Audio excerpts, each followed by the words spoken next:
Thank you so much for joining us today for the next volume of our Female Voices series. I am truly delighted to have you on board. My name is Sim. I'm the head of content at Unlimit, and I was hoping that you could please start us off with an introduction of your career journey, which has led you to this incredible position as president of Money2020. Wow, that is an introduction. Thank you. It's my delight to be here. Well, look, here's the first. We're in the first couple of minutes of it, and I'm going to reveal my dirty secret. I'm not a fintech person. I don't come from fintech. There we are. It's out there. We all know. My background is actually in media. I'm a media person. My career, rather long career now, has been spent in B2B. My background is really in business to business information and working in various market sectors to give business to business professionals the information or building the connections as we do at Money2020.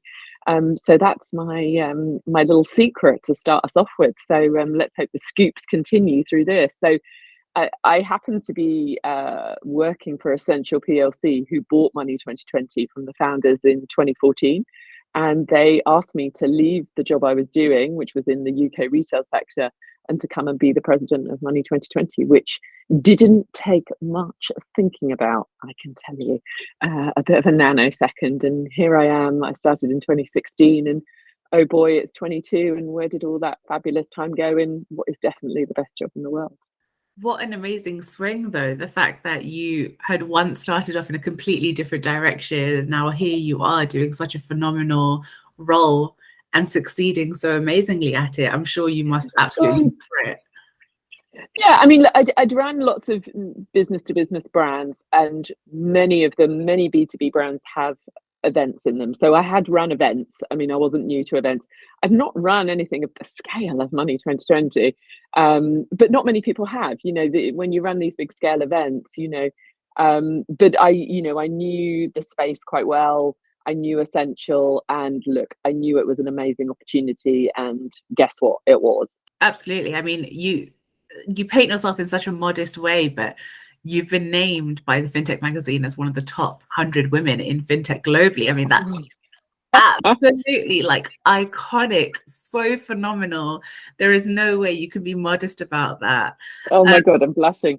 Yeah, I mean, I think, look, what you have to, it's not me, it's the power that comes with these jobs, right? And I'm sure we'll talk about that because I've used that power, as you know, for things like gender and the campaigns we've run around that. The power comes with the job. The power is not me. What the flattery in that is the platform Money2020 is seen as the place where companies want to make announcements, they want to speak, and and the power comes with that. I hope that I am a responsible owner of the power that comes with that job, and I've certainly used that power as a force for good, as I'm sure we'll talk about in the ways, the way we've changed the composition of our stages to highlight so many subject matter expert women over the years since we've done that. So yeah, I mean, look, it's a lovely thing to have. And there was something last week about being a D&I champion, and these things are lovely. Of course they are lovely, but they come because of the job I do to a certain degree, and you slightly have to remember that, otherwise you might get a bit carried away. I do understand that, but I think nonetheless, like you've just mentioned, I think there could be many people that enter a certain role or with a certain platform, and they may not do as many immaculate things as you have done, particularly to give voice to women and marginalized communities. I think that is something that we do have to shout about, because you've done such a phenomenal job. Oh, well, I mean, that is my biggest pride of the role. I mean, look, my role is important to lead this brand. We bring the community together to do business, but within that we have, as championed and fought and changed and campaigned and used the platform very simply to represent all who work in the industry, and I'm certainly proud of that. And if in any aspect of the award or being named on those kind of lists is about that, then I'm super pleased. Oh, bless you. It truly is an inspiration. I mean, like I've said, I was so excited for our conversation today. But if we sort of delve straight into it, if you don't mind, So how did you know that you wanted to pursue the world of fintech and entering like financial industry, and what obstacles did you actually have to overcome as a woman in a once and currently largely male-driven industry? And do you feel like your what you define as power and platform, this title, do you think that's molded your experience? Well, I think, as I said, my background is media, and I was offered the job because I was in the company that bought Money 2020. So I didn't, and one of the things that's quite interesting to me is coming from the media is there are certainly less obstacles. I mean, I work in a PLC in registered, the London Stock Exchange, and 80% of our main PLC board is women. So my CFO is a woman. So I'm surrounded by powerful women, and that's sort of has been most of my career, actually. So actually, for that respect, I've got lots of role models and have been very well grounded in that being quite normal. And then when I came to run Money 2020, it was surprising to me how male dominated the finance and fintech industry is. And I remember doing my first Las Vegas thinking, wow, where are all the women? It really was quite noticeable as someone who works in a different industry, the media industry. And so I had already set up a program in the UK retail industry called Be Inspired, which is not dissimilar to Rise Up, I'm going to say that now. And it was very obvious to me that there were lots of senior women in this industry, but maybe they weren't appearing on our stages. I think only 11 or 15% of our speakers at that point were women. So for me, there was a great opportunity because there clearly were and are lots of fantastic subject matter expert women, but for whatever reason, they weren't finding their way to Money 2020. So to me, that was an opportunity, and that's where Rise Up and all the other stuff that has followed came from. So for me, it was an opportunity because clearly those women are there and exist. Absolutely. I couldn't agree with you more. And I think that sort of revelation for you when you went to Vegas, how you said you were looking around like, where is everyone that's a woman? Where are the women? Yeah, I think that's really interesting. I mean, it was my observation. I certainly didn't feel any obstacles. I mean, I remember sort of walking out on the stage in 2018 and saying we need more women and Rise Up and all of those kinds of things. And I guess when I look back on it now, I think, my God, that was actually probably quite a brave thing to do. But it felt completely natural to me as a woman and to do that. And it was always going to be something I do. But I don't only speak up for women. We've got on 2 identified platforms around Amplify for people of colour. So we have moved on from just women. But certainly we started there, and I was very clear about my intention to start there. But I haven't felt any particular obstacles. In fact, I think the industry is doing a lot. It's changing. The zeitgeist is really moving. So I certainly feel that we were pushing on an open door. Let's say that. Absolutely. Thank you for sharing. I mean, of course, Money 2020 is a humongous event, and it takes place it's regimented in the sense that I think almost everyone has probably heard of it by now. But could you maybe enlighten some of our viewers on what you think Money 2020 does to help support the positioning of women in our space? Yeah, so look, first and foremost, Money 2020 is a global event series. Obviously, for those who don't know, we're in Las Vegas, USA, Amsterdam, Europe, and we've just announced Bangkok for Asia, which is coming in 24. But so, first and foremost, we are the place where money does business, and that's we use various terms, payments, fintech, sort of, but fundamentally it's about money and where money does business, and that's our primary reason we exist, to bring all parts of this ecosystem together to do business and to connect. And I never lose sight of that is what I think about when I get up in the morning. But within that, as we've talked about, we've been very clear that is a platform for inclusivity. And so the first sort of thing that we've always done is be very clear about the balance of our stages. So I think now we're around 43-45% female, and we were, as I said, back in the day, 11 or 15%. So that is one really clear thing. that we've done. We're also very clear about the makeup of our stages around people of colour. So we're just really clear that that is just a minimum standard that we have, that those stages are diverse. And then from that, you know, we've done campaigns for equal pay, and obviously we run programs like Rise Up and Amplify. So I think we've sort of, that's what we do, but how we do it and how we show up, we're very clear about what we expect and how we operate our business. That's probably how I'd frame it. Very eloquently said, thank you. So aside from Money 2020, I think with such a drive to support, I know you said it's beyond women, but for the sake of our series about being female-centered, with such a drive to support and uplift women in our sphere, could you share your vision for women in the fintech space and how other organizations could maybe take learnings from the way that Money 2020 has adopted and supported the development of women? Well, I think what's my vision? I mean, my vision is just that the women that exist in this industry, there are amazing subject matter expert women. So, you know, our vision is just to have all voices in the conversation. You know, that is the whole point of diversity and inclusion. And I think that's the key word, is inclusion there. So for us, you know, the vision for Money 2020 is pretty clear around that. I mean, I think, as I said, the industry is moving forward very fast. There's really progressive change happening. I mean, I would always say it's not happening fast enough, but that isn't a finance fintech thing. That is just generally. So, you know, I'm just really clear about where we're headed and setting that example, and that, you know, we're not going back on that in the sense of things like our ratios on our stages and how we approach that. And I'm always very clear about talking about subject matter expert women, because I never want to be sort of this to be clouded about, well, it's just about hitting a target about how many women are on stages, because I've had lots of debate about, is it the right thing to have a quota? I had this very debate on stage at the European Women Payments Network a couple of weeks ago, where I chaired a CEO panel, and we talked about it, a number of senior women, about, do we agree with quotas or not?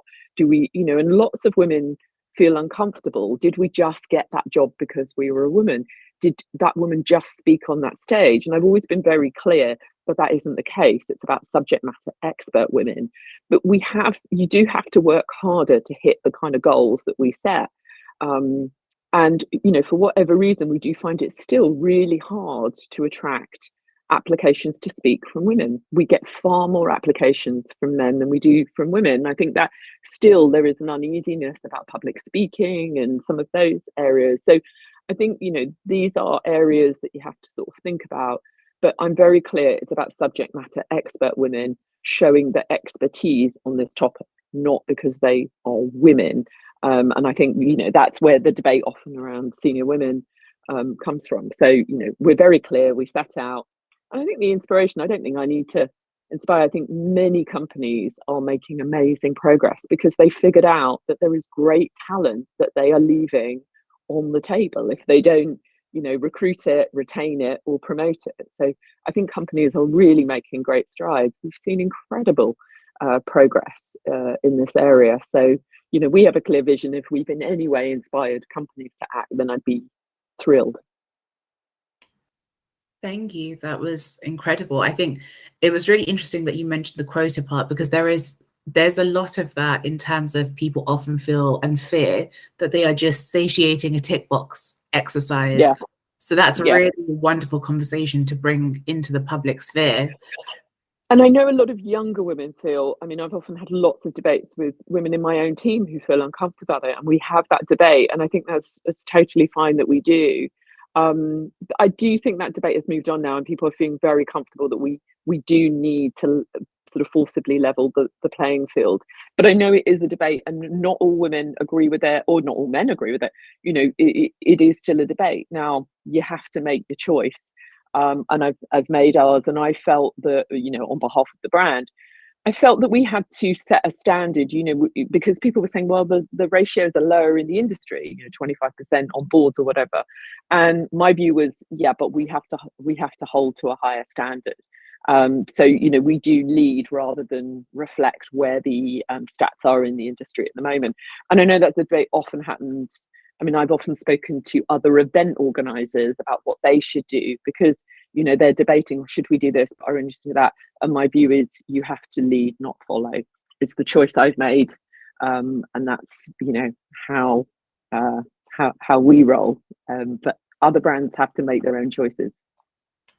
Absolutely. I mean, what a wonderful ethos to run with, to lead rather than just react to statistics and other learnings that have come about. But I think you go out there with such a clear and poignant message, and I think it's incredible. Of course, I'm sure you've had enough experience, but being a public speaker and chairing so many huge and powerful events, how do you build upon your confidence? And do you have any sort of mini rituals appearing in front of a large audience?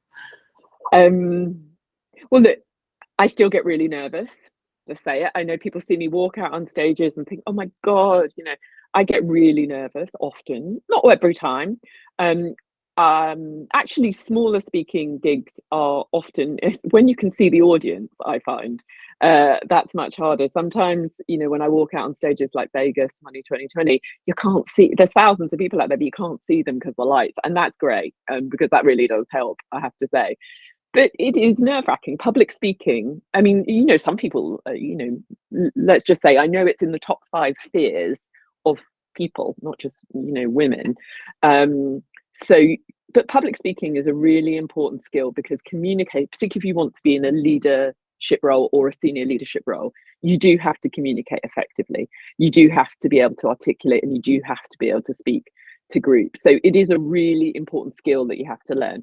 Look, I am not a professional public speaker. It comes with the job I do. All I'd say is it gets easier the more you do.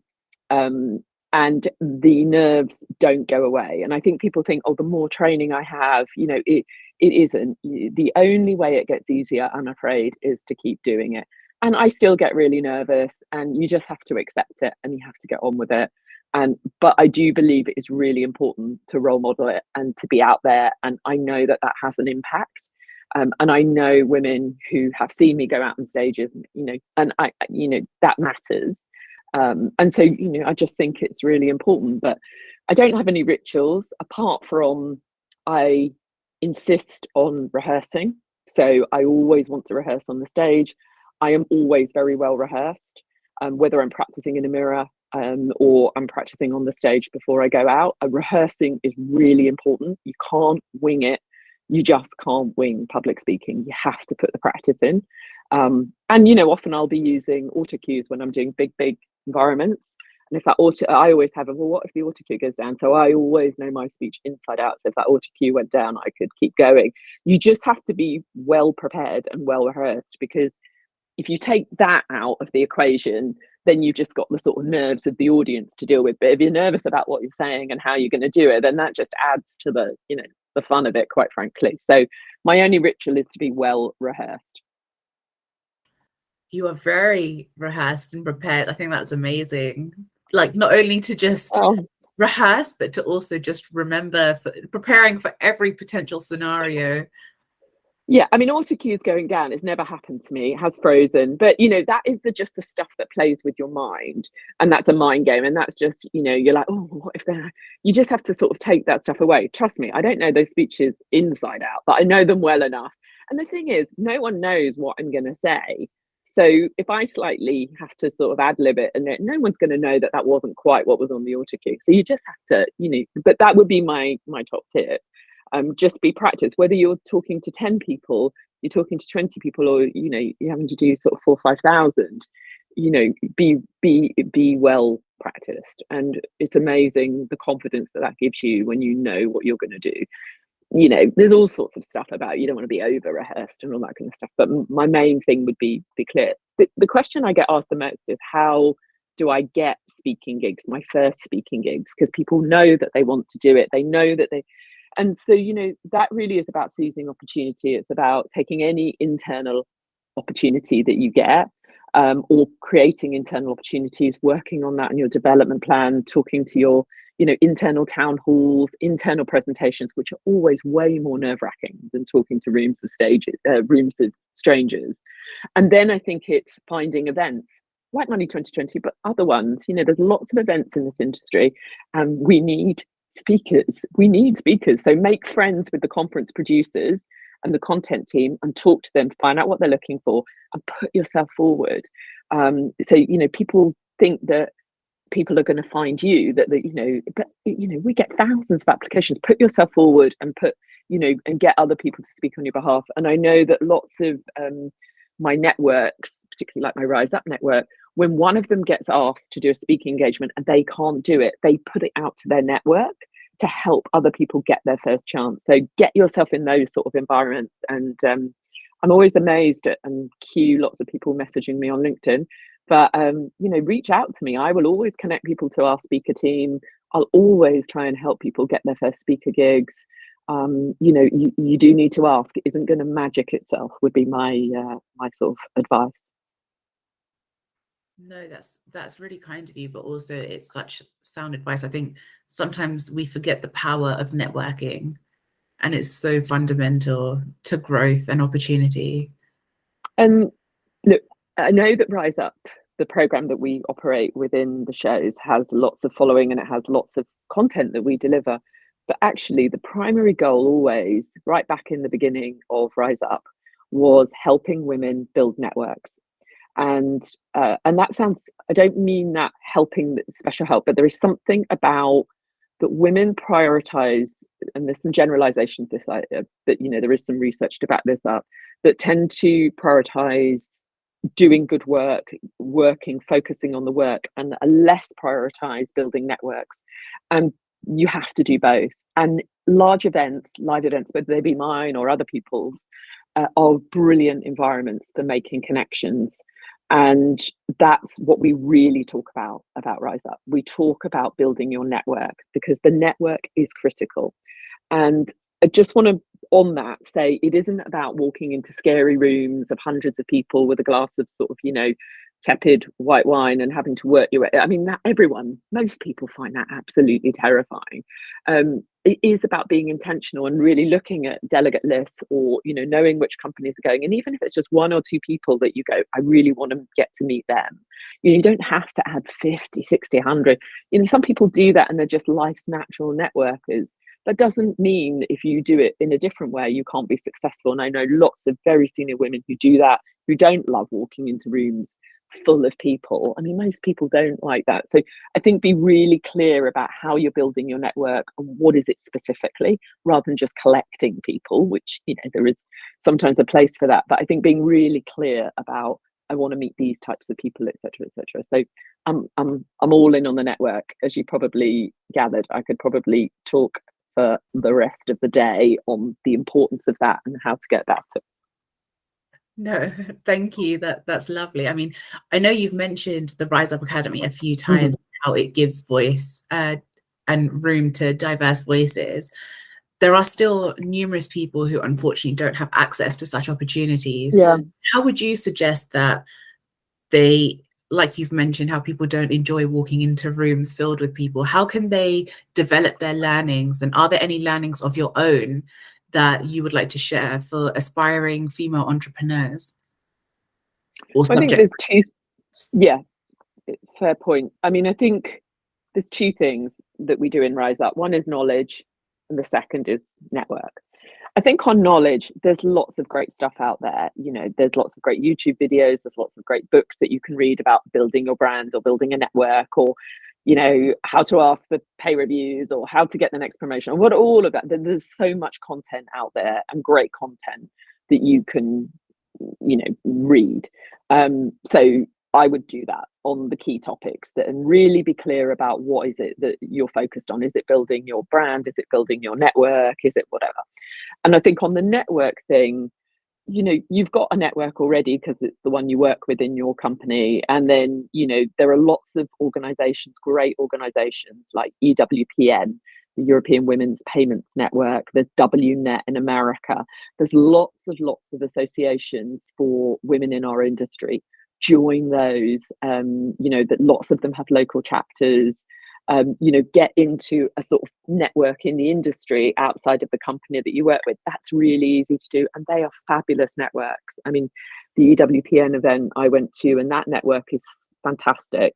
So find your sort of network there through those sort of organizations, and then you'll find that people are so generous at connecting, and that people reach out to me and say, oh, and get to know me and can I have a coffee. And then certainly with female entrepreneurs, the biggest area that we find that comes back in questions is funding. How do I get funding? They often have a great concept and then they are really struggling to find seed or angel fundings before they get into the formal funding rounds. And then, I know a number of senior, successful female entrepreneurs that I'll often connect people to so that they can. So, people helping people, women helping women, paying it forward is really important. So I think get into those right networks. There's lots of networks of female entrepreneurs. And if anybody needs help, message me and I will always try and find a way to connect you to someone that I know. But network normally has the answers every time over, I find. So yeah, I've probably made those points quite firmly and heavily. You have, but there is no harm in repeating them. I think it's such a powerful message, and you've spoken about all these different avenues and methodologies that people can use, and it is very helpful because a lot of people, like you've mentioned, they reach a roadblock, and sometimes you just need that help to sort of push over. But I know how we've touched on the fact that we have different initiatives in the world and just working environments as a whole that are now supporting the uplift of women and giving them the room that they have always deserved. But what impact do you see women having in the world of fintech in the next 10 years? That's a big question. I mean, I called out, I think you'll see more senior women. I mean, I think, and the impact on organizations when you have diverse companies, certainly diverse boards and leadership teams, is that has an impact on the whole company. We know that the more senior women, the more it tends to lift up women in a whole organization. So I think we are well on the path to that, and we are seeing great strides. So I'm really hopeful. I sometimes talk about, God, I can't believe at the age I am. I left university a long time ago, 30 years ago, whatever. I wouldn't have imagined that 30 years on, I'm still having to talk about this. And I just thought this was all dealt with. So but I'm always talking about why I don't get sort of angry about it, because you could get a bit wound up about it. And when you look at the pay gap and all of those kind of things, but I think you have to just be really focused on. I think the situation is changing. I think it is speeding up.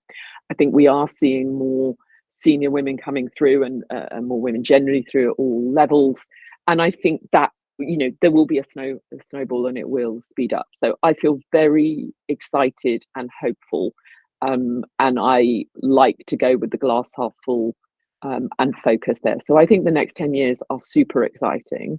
Of course there are still things that wind me up and annoy me and but overall I think we are making good progress. It needs to go faster, and I think that companies need to do more, but I think we are heading in the right direction. Absolutely. And I think one of the most inspiring things about what you've just said is about how, like you said, there are certain things that wind us all up and we get emotive about different scenarios, but the fact that you channel your energy in such a sophisticated and eloquent way, in that you are instead using that time and your resources to empower and support other women, I think is phenomenal. Well, I mean, not always. I am human. Let's be honest. I'd love that I did channel everything. I know I have in sort of professional life, but sometimes you do think, oh my life, why is this stuff still going on? Particularly the pay gap. I find that particularly challenging when I look at some of the stats around pay, and not just basic pay, bonus, misalignment, all of those kinds of issues. This issue that I was reading research yesterday that just as many women ask for pay reviews as men, but more men are successful in pay reviews and get a higher level. We still have issues in this area, but I do believe 99% of the time I am channeling positively forward, but there are times when you're like, I can't believe I'm still dealing with some of this rubbish, quite frankly. But yes, most of the time I aim to be articulate, sophisticated and productive, but I am human.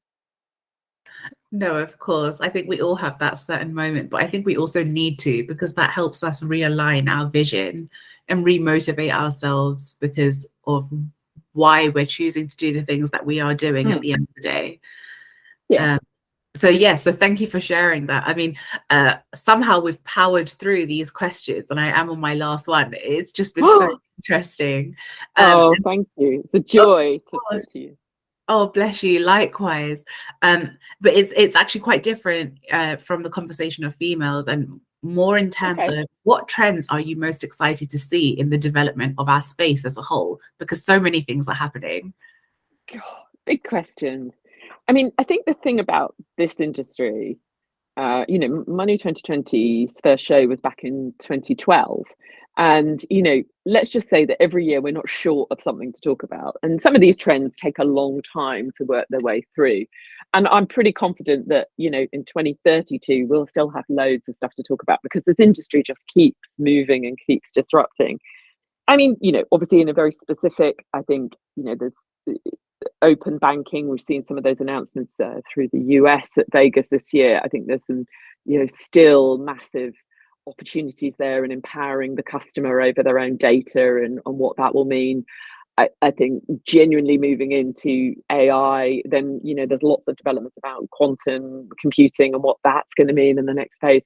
I mean, it's hard to predict this industry because it just moves forward. But what I'm confident is that it will keep changing and keep progressing, and that's great because that keeps me in a job. Because, I hope that Money 2020 is a place where people come, to understand a lot of those trends and to meet people around those. So, yeah, I think a lot of the technology-driven stuff, I mean, particularly quantum computing, I think is going to be a whole new paradigm for this industry. So, but it just keeps going and keep changing, and it is such a dynamic, exciting industry to be a part of. And you feel that when the community comes together. So, however it develops, I'm pretty confident that it will be exciting. Incredible. Thank you for sharing that. That's really interesting.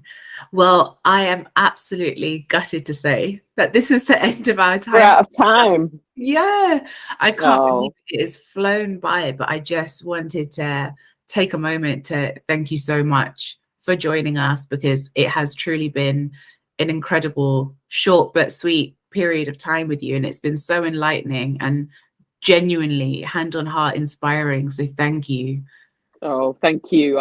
Thank you for inviting me on, and delighted to share, what we're doing and any thoughts, and if it's useful. And genuinely, if people want to reach out, I will always do my best to help connect them or connect them to someone that I know. So I mean that very genuinely. But if I get slightly overwhelmed, if it takes me a bit of time, but people do that, and I'd be very happy to help anyone, or give them the information. Everything is on our website. So people do want to apply to Rise Up, because that will be opening for Europe pretty soon, and it runs at all of our shows, and all of the information will be on money2020.com. Amazing. Well, thank you again for your time, for your knowledge, and just for all of the work that you do to support people and women. I think it's truly such a worthy cause, and it's so inspiring. Despite the fact that you say it's your power and your platform, it is most certainly also the work and the ethos that you live by. So it's been a genuine pleasure speaking with you.